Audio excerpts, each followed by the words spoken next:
De nouveaux bras de micro sont sortis chez Elgato, autant celui que vous voyez déjà ici qu'un autre qu'on verra ensemble un petit peu après. J'ai eu la chance de recevoir les deux et je vous présente tout ça.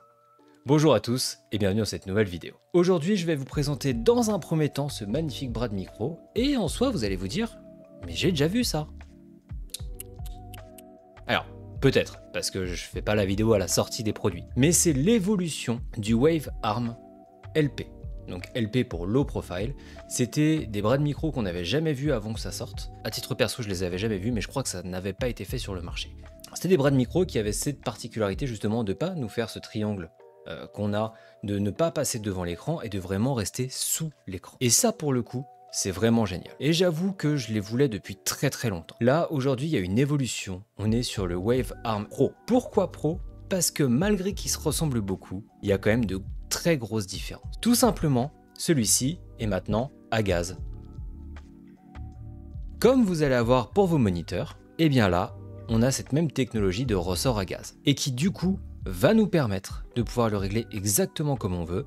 Et on peut venir régler la tension avec une petite vis, mais ça je vais vous le montrer un petit peu plus tard. Le passe-câble aussi, au lieu d'être sur le dessus, comme on le voyait juste ici avant, bah aujourd'hui, il est en dessous.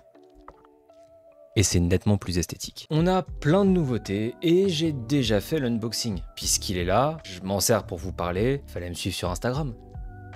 Vous l'auriez vu, parce que souvent sur Instagram, je fais les unboxings en avance.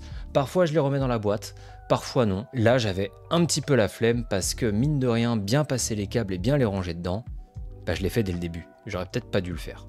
Mais j'aurais eu la flemme de le faire plus tard, donc finalement, sur Instagram, vous auriez vu donc tout l'unboxing et toute la préparation que j'ai fait pour en arriver là. Qui dit ressort à gaz dit aussi bien plus de résistance.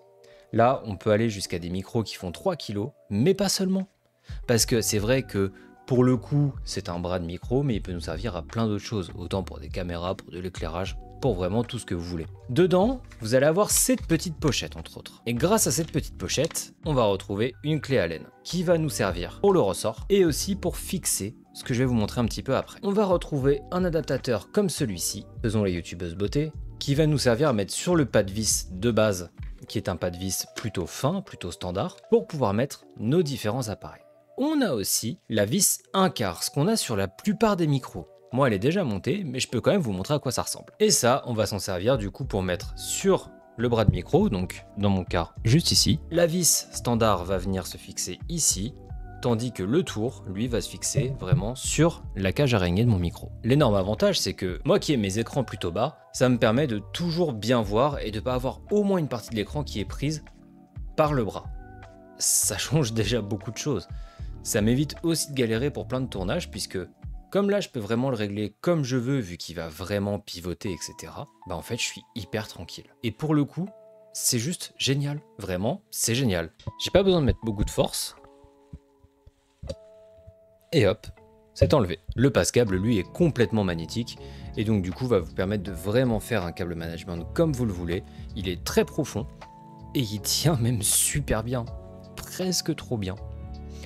On a pour finir cette dernière partie, on a l'avantage de pouvoir lui mettre un riser. Alors le riser, qu'est-ce que c'est? Le riser, c'est cette petite pièce qu'on va pouvoir venir rajouter soit ici si on veut cette partie plus haute, mais surtout en bas. Ça nous permettra d'avoir quelques centimètres en plus et donc du coup de ne pas shooter sur un Stream Deck XL ou etc. Ça vous permettra par exemple de le passer sous votre écran, ça peut faire plein de choses et ça sera en fonction de ce que vous voulez. On retrouve cette petite vis de serrage qu'on a un petit peu partout et comme ça, tout tient bien en place. Qu'on soit bien d'accord, ça va juste resserrer en fait. Pour être très précis, ça va resserrer ici, ça n'empêchera pas de pivoter, ça va juste l'empêcher de sortir de son logement. Maintenant qu'on soit bien d'accord, ça tient vraiment déjà bien de base. Donc franchement, avant que ça sorte pour rien, vous avez le temps de voir venir. Mais c'est de la sécurité. Comme je vous l'ai dit, ça tient 3 kg.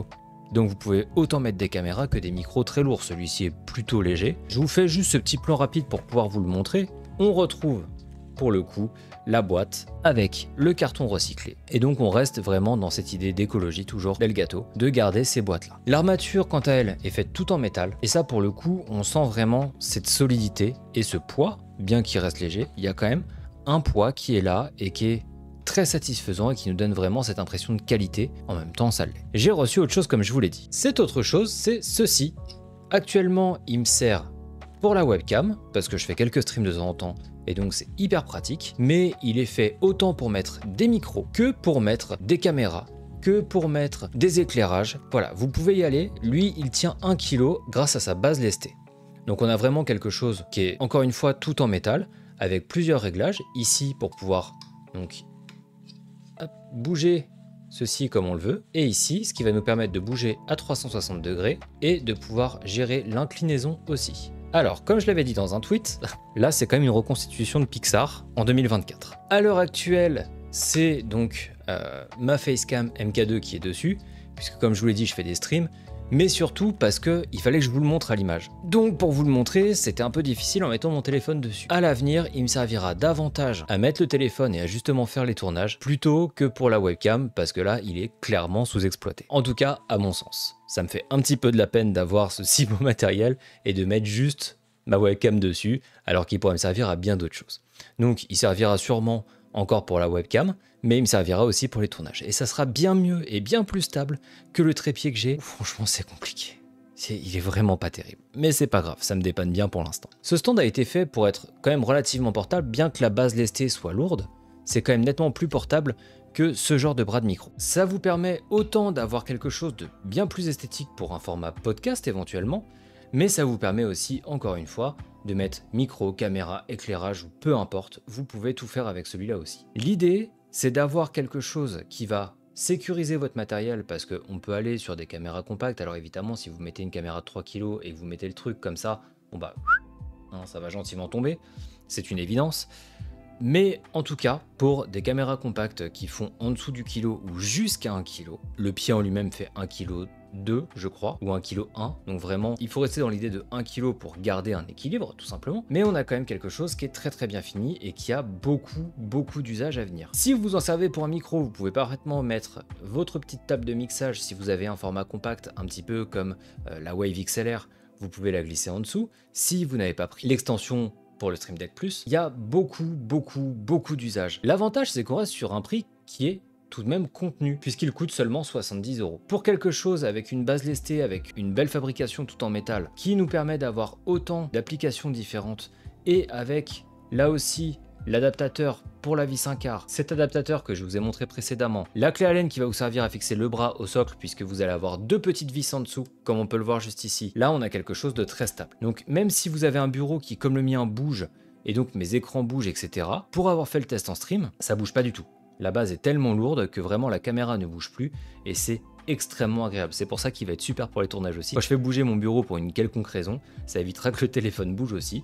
Ça sera vachement mieux. Pour cette boîte, on est sur l'ancien design. On reprend le design bleu. Alors c'est vrai que pour le coup, je n'y attendais pas du tout en le recevant à revoir cet ancien design. Bien que je l'aime beaucoup, là n'est pas le problème. C'est vrai que je me suis vachement habitué aux boîtes moins colorées. Et du coup, ça m'a un petit peu fait bizarre. Pour l'ouverture de la boîte, on va donc retrouver, comme on avait avant, les petites languettes qu'on enlève, que j'aime un petit peu moins aussi parce que du coup la boîte se referme moins bien. Et c'est pour ça que je préfère le nouveau design des boîtes, parce que quand on veut les garder, vous voyez, ici ça ferme moins bien, ça me forcerait à mettre un petit scotch ou quoi que ce soit, si je veux que ça ferme correctement, c'est un peu chiant. Là c'est juste pour faire le tatillon. Mais c'est vrai que du coup, je préfère les nouvelles boîtes qui, par extension, se ferment beaucoup mieux. Pour le contenu de la boîte, en fait, on retrouve le bras qui est plié. En dessous, on a la base lestée. Et ensuite, une fois que vous l'enlevez, vous arrivez ici avec ce petit sachet. Et ce petit sachet contient les adaptateurs que je vous ai montrés, la clé Allen et également ceci pour pouvoir bien gérer votre câble management. Ce qui fait que vous allez mettre tous vos câbles correctement avec ça autour. Et ça permettra d'avoir une esthétique parfaite. On sait tous qu'on peut mettre des riselons et autres, voilà, on a plein de techniques qui nous permettent de faire le câble management, mais là l'avantage c'est que Elgato nous fournit directement une solution qui n'est pas définitive, donc qui nous permet encore une fois de rester dans l'idée du transport de ce matériel. Ça va nous permettre de pouvoir mettre ces petites choses sur le micro, faire le tournage sur la table quelconque sur laquelle on va, et repartir après en rangeant le tout. Donc c'est une très bonne chose, et on n'a rien qui est fixé définitivement, ou en tout cas qu'on doit venir s'emmerder à couper après, etc. Ce qui peut risquer d'abîmer aussi le métal tout simplement. Quand on met des riselons et qu'on doit passer avec une petite pince, une paire de ciseaux ou peu importe, ça peut quand même toujours abîmer. Donc là on a quelque chose clé en main, qui nous permet juste, une fois qu'il est monté, ce qui prend environ 15 secondes, d'avoir un super matériel, stable, et esthétique. Prochainement, pour le bras de micro, dans sa version pro, on aura ces petits capuchons qu'on pourra faire personnaliser, soit le faire nous-mêmes, soit acheter directement avec de nouvelles couleurs.